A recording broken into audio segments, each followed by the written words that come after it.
So yan, good morning, good afternoon, good evening, welcome back sa ating channel. Meron akong ine-experiment dito na hindi ko sadya. Meron kasing halaman na halos mamatay na nandyan sa side na yan. Ganito yung lagay nila nung nilagay ko siya dito. Ganyan, no? Although nadidiligan ko, mabilis na tutuyo yung halaman. So kaya ang ginawa ko, yung paso, sabi ko parang susuko na ako sa pag-aalaga na to. Kaya inilagay ko na sa tubig. Nung nilagay ko sa tubig, lo and behold, gumanda sila. Magpi-picture pa. Ayan, oh. Nag-picture na nga to sa ilalim ng tubig eh. Nasa naman. Ayan, oh. May picture sa ilalim ng tubig. Saan na yun? Ito. Nag-picture sa ilalim ng tubig. Saan pa? Saan ka pa? Diba? So may mga halaman na pwede nyo gawin yan. Yung mga hindi naman ganyan dahil lubog na lubog. Yung naka-water tray man lang.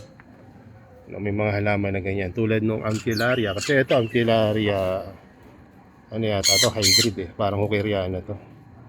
Ito, hindi ko alam kung alata to or ventrata. Pero ayun, nakabuhay sa, naka-water tray na extreme water tray. Tapos ito naka-water tray rin to. Itong mga bromeliads ko dito. And, ano ba to? Amphilaria tricolor. Diba? May mga halaman na na-appreciate yung matubig na setup. So kaya kapag sinasabi ko sa inyo na i-water tray nyo at nipisan nyo yung tubig, hindi ko kayo binubutil noon. Ayun yung pinaka safe na gawin. No, kasi mamaya tama rin kayong magtanong, lahat na ibabad nyo, no?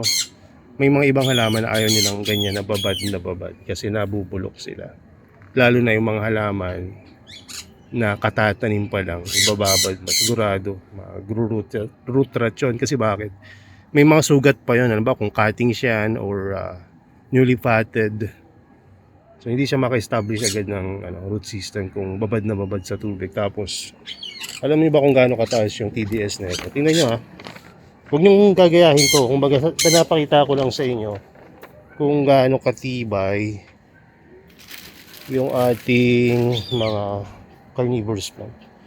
So yung TDS meter ko dito, ano dito, tinago ko pala.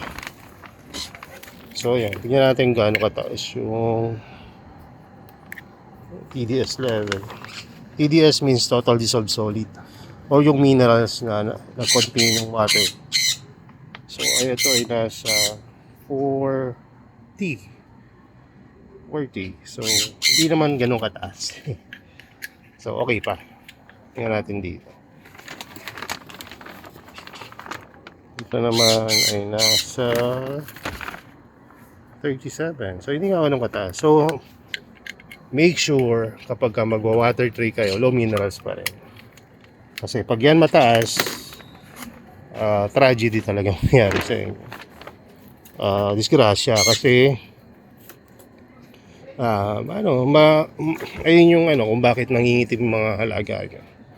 Sobrang taas ng minerals. Isa sa mga sign ng sobrang taas ng minerals ay yung patsi-patsing pangingitim. Maaring napatakan ng kung ano-anong chemical, sobrahan. So nagpapatsi-patsi yung mga tinamaan ng basa na mataas na reading. So anyway, ayun lang yung update ko sa inyo. Pwede kayo mag-water tray as long as mababa yung minerals at medyo matagal na nakapaso yung halaman nyo. Kung yan ay bago lang, pwede nyo i-water tray pero manipis lang. Yung tipong matutuyo ng 1 or 2 araw. So yun lang muna at magsasarado na kami dito ng mga inangat ko ng mga takip ng mga halaman kasi rest day namin bukas. Hindi ako magdidilig sa baba. Sa taas ay baka yun lang diligan ko kung kailangan diligan. So yun lang muna. God bless and happy weekends. Bye bye.